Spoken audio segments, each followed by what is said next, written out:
BJP जो है अभी बिहार में भी जो बुलडोज़र का प्रयोग कर रही है, एनडीए का जो गवर्नमेंट है, तो उसमें जिस तरह से बुलडोज़र का प्रयोग हो रहा है, यह बहुत ही आप कह सकते हैं कि एक गरीबों पे जो है ना एक जुल्म टाइप का है। क्योंकि रास्ता किनारे जो है ना, जो ये फुटपाथ पे जो लोग रहते हैं, वो गरीब लोग हैं। वो अपना जीविका चलाने के लिए वहाँ व्यवसाय करते हैं। यह ठीक है कि उसमें से कुछ लोग ज़रूरत से मतलब आप सरकारी जगहों को लोग एंगेज कर लेते हैं, लेकिन सरकार का अपना ये एक नैतिक दायित्व है कि अगर कुछ जगहों पे व्यवसाय अगर चल रहा है, लोगों को अगर रोज़गार मिल रहा है, तो उसमें बहुत ज़्यादा उत्पात मचाने की आवश्यकता ही नहीं है। उसको एक व्यवस्थित करने की आवश्यकता है। क्योंकि अगर उस दुकानदार को आप साइड कर देंगे,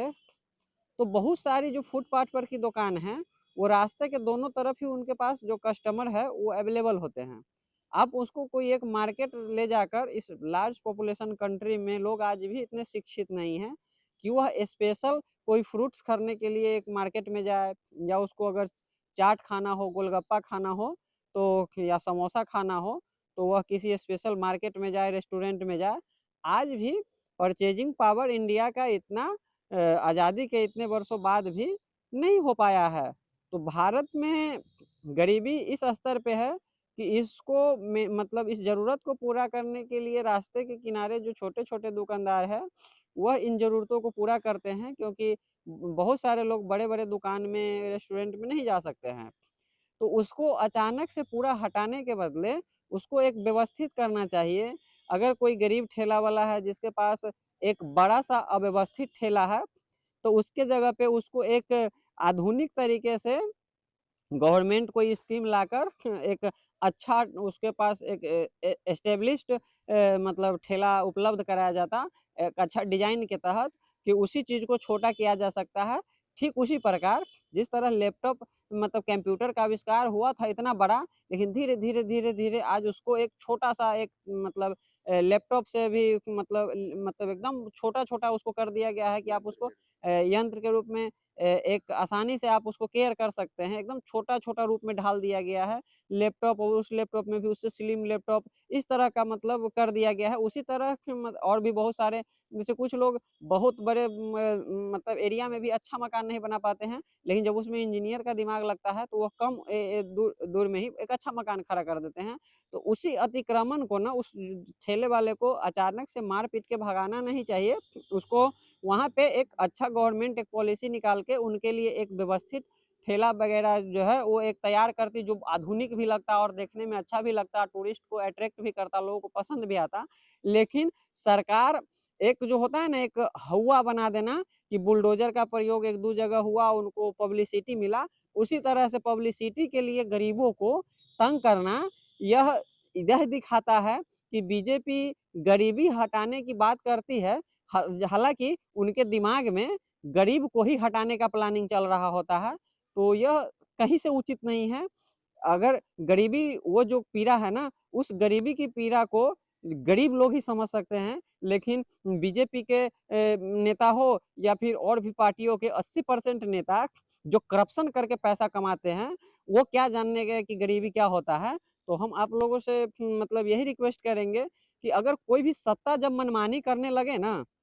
तो उसके जगह पर एक नए विकल्प को देखना चाहिए। और हाँ, एक चीज़ आपको हम अभी बता देते हैं कि हम आप लोगों में से बहुत सारे लोगों से हम जब मिलते हैं, या कुछ लोग फ़ोन करके भी बोलते हैं, या कुछ लोग कमेंट में भी बोलते हैं कि आप बीजेपी के विरोध में बोलते हैं। भाई सत्ता में बीजेपी है, तो हम बीजेपी के ही अगेंस्ट बोलेंगे ना, जो उसकी कमी को ही ना बताएँगे। और हम आपको बताते हैं कि हम बीजेपी का विरोध करते हैं, इसका ये मतलब नहीं है कि हम वर्तमान कांग्रेस का समर्थन करते हैं। हम वर्तमान कांग्रेस का बिल्कुल भी समर्थन नहीं करते हैं, क्योंकि इसके 80% पॉलिटिशियन के विचारधारा को ना जंग लग चुका है। और आप क्योंकि वो लोग ना बीजेपी का विरोध करते-करते देश की सेना पे मतलब सवाल उठाने लगते हैं और इसीलिए वर्तमान कांग्रेस में जो है 80% नेता जो है हम उनका विरोध करते हैं, तो स्वाभाविक है कि हम उस पार्टी का भी विरोध करते हैं। तो हम अब वर्तमान कांग्रेस हमें पसंद नहीं है। हाँ, कांग्रेस के कुछ नेता हैं जैसे कि शास्त्री जी हमें बहुत पसंद थे, लेकिन वर्तमान कांग्रेस जो है वो हमें मतलब पसंद ही नहीं है। तो हम आपको एक बात बताना चाहते हैं कि जिस तरह मुगल खत्म हुआ, फिर अंग्रेज आए, अंग्रेज को खत्म हुआ, कांग्रेस खत्म हुआ, बीजेपी आई। तो अभी बीजेपी को खत्म करने के लिए भी ना एक नया क्रांतिकारी की शुरुआत हो ही जाना चाहिए, क्योंकि सत्ता जब-जब मनमानी करने लगे, तो उसी का नाम गुलामी है। और जिस तरह से बीजेपी एक अधिकार रूप से जैसे बिहार विधानसभा 2025 जो बीजेपी एनडीए का गठबंधन जो है, वो जीता है, इसको आप मनमानी जीत कह सकते हैं। अब यह देश के लिए और राज्य के लिए यह चिंता का विषय है कि आखिर क्या कारण है कि बीजेपी एक तरफ़ा जीत रही है, मनमाना जीत हासिल कर रही है। अब उसमें आप एक चीज़ देखेंगे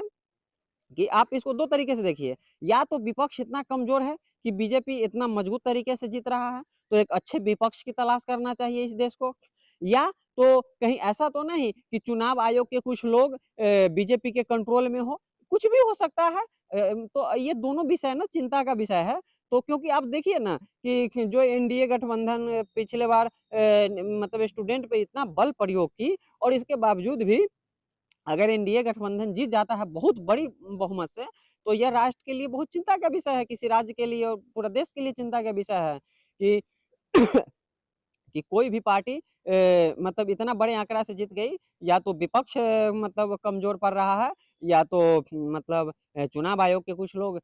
जिस तरह मतलब कुछ लोग को शक है कि कहीं चुनाव आयोग के कुछ लोग शायद मिले हुए नहीं तो है। तो ये सब राष्ट्र के लिए और राज्य के लिए ये सब चिंता का विषय होना चाहिए। तो हम आप लोगों से कहेंगे कि हम जैसे युवाओं को आगे आकर एक क्रांतिकारी बदलाव की ओर जाना चाहिए और बीजेपी का हम विरोध ज़रूर करते हैं, लेकिन यह ज़रूर है कि बीजेपी को रिप्लेस करने के लिए एक नए विकल्प की ओर देखना चाहिए, क्योंकि कांग्रेस के 80% विचारधारा को जंग लग चुका है, जो बीजेपी का विरोध करते-करते हमारे देश के सैनिक पे उँगली उठाने लगते हैं, उनके ऑपरेशंस पे उँगली उठाने लगते हैं। और यह सच है कि भारतीय सेना पूरे भारत में सब कुछ पे लगभग-लगभग प्रश्न चिन्ह उठ चुका है, मतलब 90% चीज़ों पे, लेकिन भारतीय सेना एकदम एक नैतिकवादी है, वो हमेशा अपने साख को बचाए रखी हुई है और उम्मीद है आगे भी बचा के रखेंगे। इसीलिए किसी भी परिस्थिति में किसी भी पार्टी को भारतीय सेना पे सवाल नहीं उठाना चाहिए और कांग्रेस के वर्तमान में 80% जो पॉलिटिशियन हैं, उनको ये चीज़ समझ में नहीं आ रहा है और कभी-कभी वह सेना पर जो कुछ उँगली उठा चुके हैं, इसलिए उनका जो मतलब छवि जो है, वह धूमिल हो चुका है। तो इसीलिए बहुत कम समय रह गया है, क्योंकि मतलब एक कहावत है कि जब बहुत ज़्यादा पावरफुल